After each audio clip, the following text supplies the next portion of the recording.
ঈদের পঞ্চম দিনে পর্যটকে কানায় কানায় পরিপূর্ণ হয়েছে পটুয়াখালীর পর্যটন কেন্দ্র কুয়াকাটার সমুদ্র সৈকত। সূর্যোদয় সূর্যাস্তয়ের বেলাভূমি খ্যাত এই সৈকতের শুধু জিরো পয়েন্টই নয়, গঙ্গামতি, ঝাউ বাগান, সুটকিপল্লী ও লেম্বুর বন সহ সকল পর্যটন স্পটেই এখন পর্যটকের বাড়তি আনাগোনা। আগত পর্যটকেরা সৈকত এলাকায় উচ্ছ্বাসে মেতে উঠেছেন। অনেকেই সৈকতের সাঁতার কেটে ঢেউয়ের সঙ্গে মিতালিতে মেতেছেন।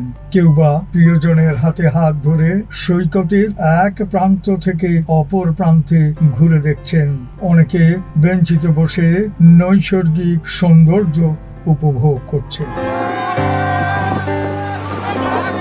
এসেছি অনেকবার, 4-5 বার। তো এবার বরিশাল এসেছি, তো ভাবলাম একটু কুয়াকাটা থেকে ঘুরে যাই।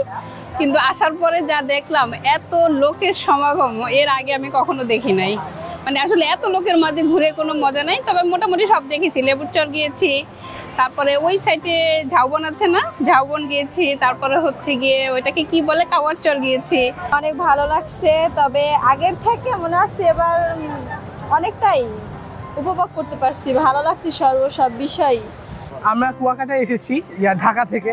আমার আম্মু আব্বু খালা খালু আমরা সবাই একসাথে ঘুরতে এসেছি, পরিবার একসাথে হয়ে। তো মানে এই যে কুয়াকাটা সমুদ্র সৈকতটা, এটা প্রাকৃতিকভাবে খুবই সুন্দর।